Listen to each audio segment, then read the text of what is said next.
Hey everybody, today's video is on the pros and the cons of living in Layton, Utah. So you're thinking about making that move to Layton, maybe you're getting transferred to the Air Force Base there, or you just want to move to that area. Well, that's what I'm going to share with you, some of the good things and bad things about living there. So let's get after it.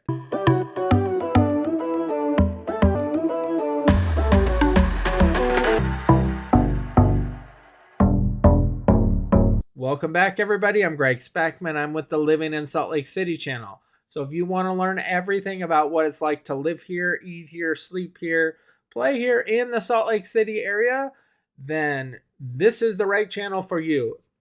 If you are thinking about making a move here to the area, please reach out to me and my team. We'd love to hear from you. Give us a call, shoot us a text, or send us an email, and let's jump into the video. First off, Layton is a beautiful city. It's centrally located, it's right near the Hill Air Force Base. The next city down from you just to the south is Kaysville, and the next city up is Clearfield, and then just above that is going to be Ogden, and Ogden is even a gorgeous city as well. You're about 30 minutes from the Salt Lake City International Airport, which is an amazing airport. If you haven't flown out of it or flown into it yet, you got to do that because it's a great airport. So before I get into the pros and the cons, I'm just going to give you a little bit of data on the real estate market here in Layton. Right now we have 98 homes for sale, right in the range of about $300,000 to just over $2.8 million. So you got a lot of different home options. So it's going to depend on the size, square footage, location, what yard size, how new the home is, all of that. And that's definitely something that we would talk about. Your average home in Layton is going to be somewhere in the 450 range to about 550 range, right in there. That's going to get you your 4-bedroom home with about 2,000-ish square feet. And it's just going to depend on that from there. So it's a little bit cheaper to live in Layton than it is if you wanted to live in Kaysville or some of the other cities surrounding a little bit further south. Pro number one is the great schools that are in Layton. So I have heard from numerous people doing some research online that the schools are really, really good in Layton. I can't speak to it firsthand because we don't live in Layton or haven't lived in Layton. So I don't have any of my kids that have gone through the schools there. But you can look all that up online on, different websites, School Digger, Great Schools, niche.com, etc., that are going to go over to the different rankings.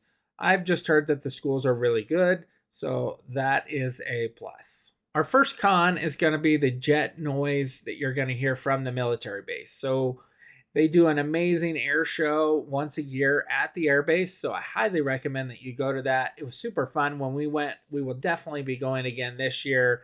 Just all the different jets that fly in the air is super cool. And then you get to walk around the tarmac and look at all the different jets and go inside some of the big, huge jets and different helicopters and different things that the Air Force has. That was really, really fun and definitely something that you should take advantage of. However, the noise can be noisy at times from the jets that fly around, and they do testing and everything all the time out of the base. So you just have to be aware of that noise moving to the area. Didn't see it as really a big bother when I've been up showing property in the area, like that it's that bad. But that's going to be up to you. But you just should be aware that they're going to have the jet noise up there. So that's why that's a con. Pro number two is the outdoor activities you get to do in Layton. There's lots of hiking and other outdoor activities. You're close to ski slopes, just some cool stuff. There was this hike that we went and did where you hike up to a waterfall and you have to do these switchbacks that were pretty difficult to do in sand. So once you get past that, the switchbacks, then the rest of the climb up to the waterfall is a breeze. So know that if you're trying to do that hike, once you get past the first part about it, it's super, super easy. But that hike is amazing. We've been up there in my Jeep before. There's some trails that you can go do in a 4x4 car. We did it last year in the winter time when it had snowed, and there was this part where there was ice because the sun, I guess, just didn't hit that area of the mountain. So there was an ice patch, and we watched people spin out and get stuck and everything, and we just drove right through it. So that was super fun, and there's a bunch of different trails up there that lead you all over. So that's something to do. And I've heard there's some camping sites up there We are going to go back up there again in the springtime once it melts and do one of the longer trails. It's not a difficult trail to do, so you just need mild 4x4 or mild 4-wheel drive. I guess you probably wouldn't want to do it in your all-wheel drive SUV, but you could do it in any sort of other car that could go off-roading at all. But just know that the outdoor activities you're super close to doing are right near Layton. Con number 2 is going to be your traffic around town and the interstate, and then the construction going on in Layton or around Layton. It's probably going to be rough for the next couple years as they finish the different roads and everything. And I don't know who planned all of it, but the work is definitely getting done. You can see that the freeway is wider. It used to be less lanes, and now it's more lanes. So it's a little bit better to drive through Layton going up to Ogden than it was in the past. Highway 89, they're still working on. And once that's completely finished and everything, it's going to make travel all around the Layton area really, really nice, hopefully. And it'll be much faster and easier for you to get around where you want to go. Pro number 3 is going to be employment in Layton. So you are super close to Salt Lake City. You're about 20 minutes drive. So there's a ton of jobs that you can get down in that area, which you probably were already aware of. But due to the military base being in Layton, there's a lot of different companies in Layton that you're going to be able to get a job in. And then Ogden is just to the north a few minutes. So you got all those job opportunities as well. And then you have Kaysville and Centerville. There's just a ton of different jobs that you're going to have within like a 15-minute drive or so. So that is one of the things that makes employment really good for Layton, is you are not going to have a huge commute unless you wanted one, like if you decided to work down in Draper or Provo or Lehigh or something.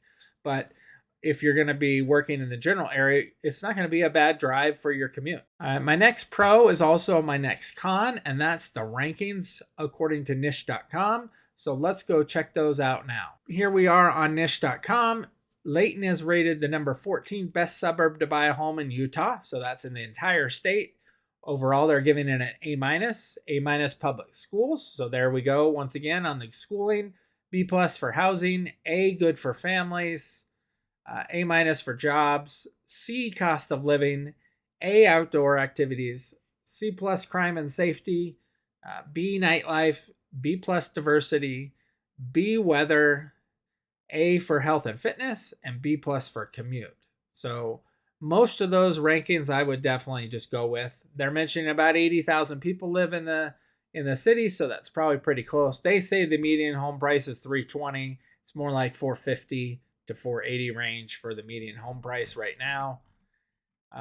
Here's some other rankings. Best suburb to buy a house in Utah, number 14. The suburb with the best public schools, number 15.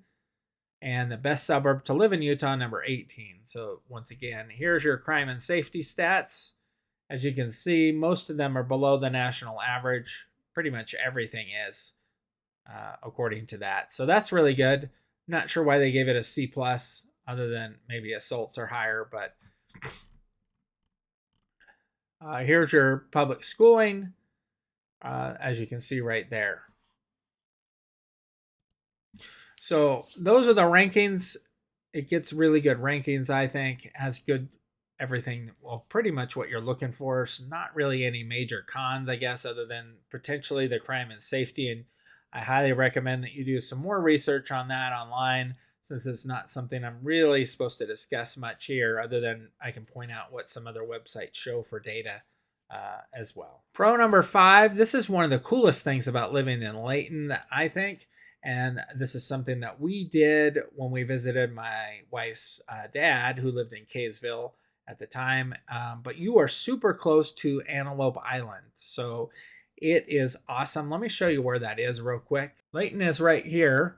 And then Antelope Island, you take this little road right here out to Antelope Island. And it is super fun. They have a visitor center there that's super cool to go visit. So make sure you do that.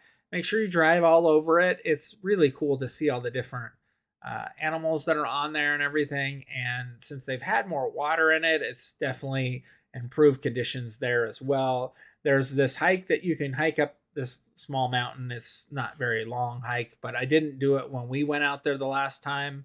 I just wasn't up for the hike. But now that I am, I've lost about 30 pounds and I feel much better. So I will definitely do that hike now when we go back out there this springtime. We're just waiting for the weather to warm up now. And then I'll take Chase and Nate out and we'll go explore Antelope Island again and see what else is out there, see what's changed since the last time. And maybe I'll shoot a little bit of video while I'm out there. I'm with my GoPro so you can get an idea of that as well. But it's a great way to spend an afternoon out there on Antelope Island.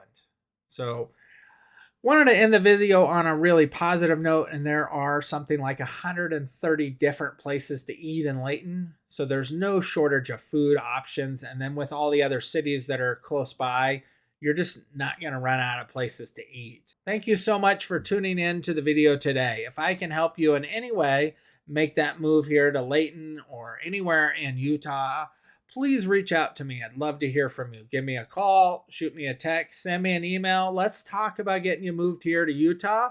Until next time, be rad.